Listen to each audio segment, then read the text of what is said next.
আসসালামু আলাইকুম প্রিয় শিক্ষার্থীবৃন্দ। সবাই কেমন আছো? আশা করি অনেক অনেক ভালো আছো।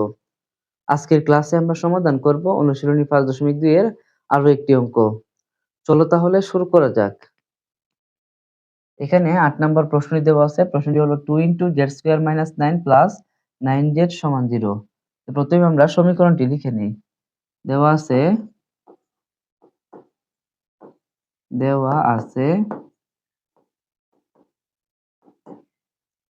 2 z² - 9 প্লাস 9z সমান 0, বা এই 2 সবটার সাথে গুণ হবে 2 আর z² গুণ করলে হবে 2z² মাইনাস 2 আর 9 গুণ করলে হবে 18 প্লাস 9z সমান 0।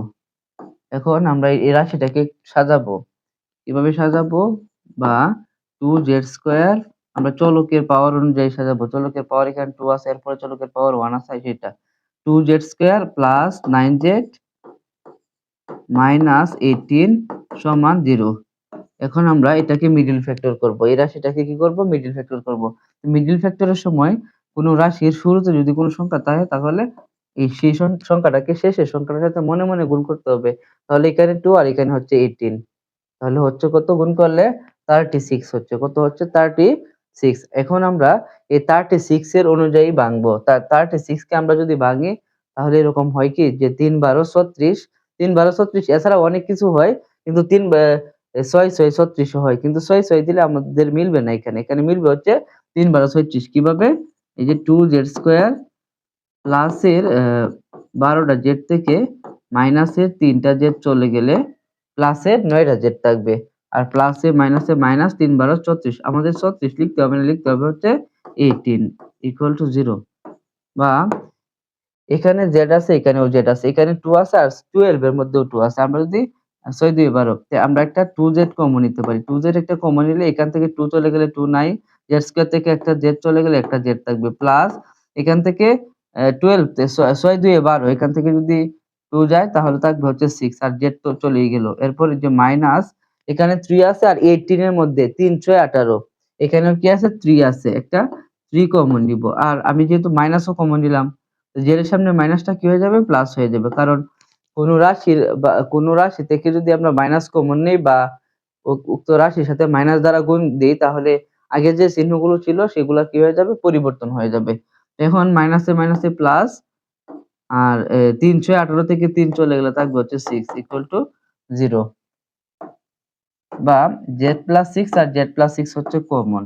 এই যে z+6 কমন, আর আনকমন হচ্ছে 2z - 3, 2z - 3 ইকুয়াল টু 0। এখন এই যে দুইটা রাশির গুণফল কি হয়েছে?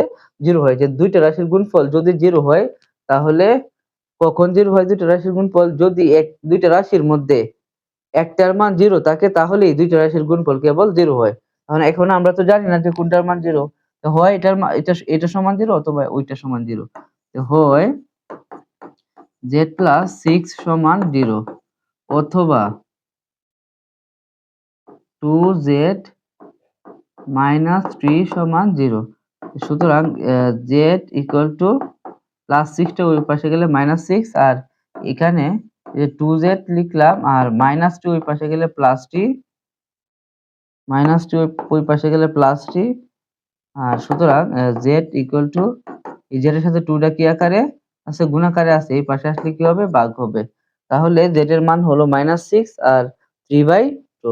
এই পাশে লিখি যে সুতরাং নির্ণেয় সমাধান, নির্ণেয় সমাধান, নির্ণেয় সমাধান x ইকুয়াল টু, x এর মান একটা হচ্ছে -6, এই যে -6, আর একটা হচ্ছে 3/2, এটাই আনসার। আশা করি সবাই এই 8 নম্বর প্রশ্নের সমাধানটি বুঝতে পেরেছো।